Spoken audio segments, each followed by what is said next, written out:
बिस्मिल्लाहिर्रहमानिर्रहीम। हज़रत दाऊद अलैहिस्सलाम की कौम बंदर कैसे बन गई।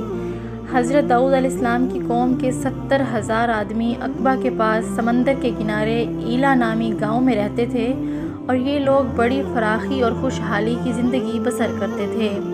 अल्लाह ताला ने उन लोगों का इस तरह इम्तिहान लिया कि हफ्ते के दिन मछली का शिकार उन लोगों पर हराम फरमा दिया और हफ्ते के बाकी दिनों में शिकार हलाल फरमा दिया, मगर उस तरह उन लोगों को आजमाइश में मुब्तला फरमा दिया कि सनीचर के दिन बेशुमार मछलियाँ आती थीं और दूसरे दिनों में नहीं आती थीं।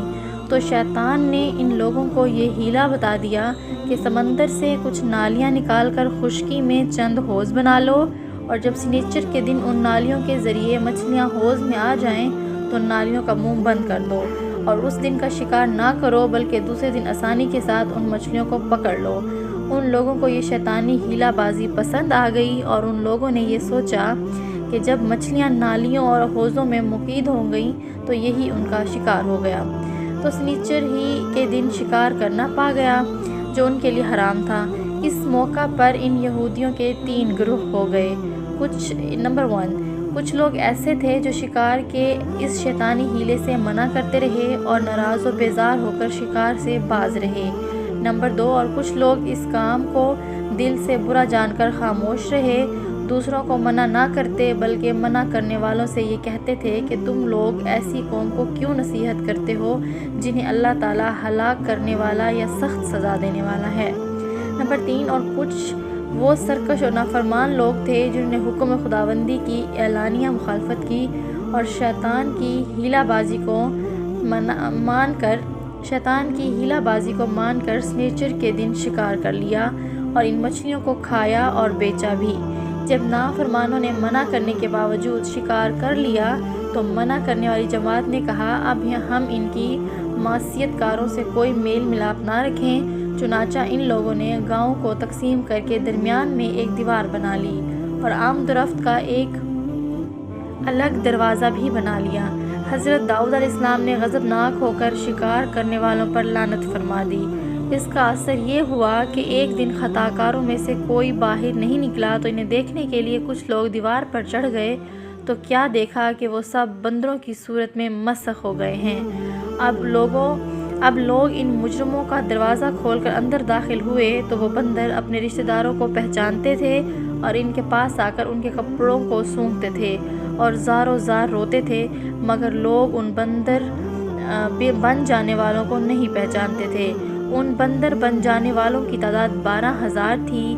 ये सब 3 दिन तक ज़िंदा रहे और इस दरमियान में कुछ खा भी नहीं सके और पी भी, बल्कि यूं ही भूखे प्यासे सब के सब हलाक हो गए। शिकार से मना करने वाला गुरूह हलाकत से सलामत रहा और सही कौल ये है कि दिल से बुरा जानकर खामोश रहने वालों को भी अल्लाह ताला ने हलाकत से बचा लिया।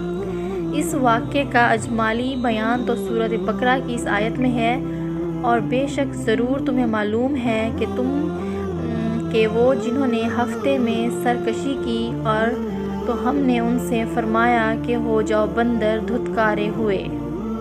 और मुफस्सिल वाक़या सूरह आराफ में है जिसका तर्जुमा ये है और उनसे हाल पूछो उस बस्ती का कि दरिया किनारे थी जब वो हफ्ते के बारे में हद से बढ़ते, जब हफ्ते के दिन इनकी मछलियाँ पानी पर तैरती इनके सामने आती और जो दिन हफ्ते का ना होता तो ना आती। इसी तरह हम इन्हें आजमाते थे इनकी बेहिक्मी के सबब।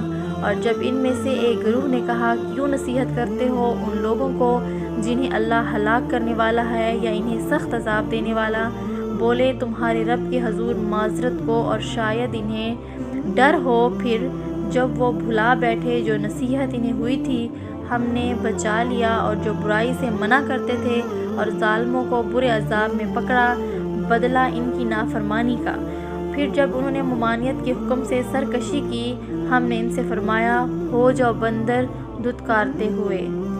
शैतानी हीलाबाजियों में पढ़कर अल्लाह ताला के अहकाम की नाफरमानियों का अंजाम कितना बुरा और किस कदर ख़तरनाक होता है और खुदा के नबी जिन बदनसीबों पर लानत फरमा दें वो कैसे होलनाक अज़ाब इलाही में गिरफ़्तार होकर दुनिया से नेस्तो नाबूद होकर عذاب نار میں گرفتار ہو جاتے ہیں اور دونوں جہاں میں ذلیل و خوار ہو جاتے ہیں۔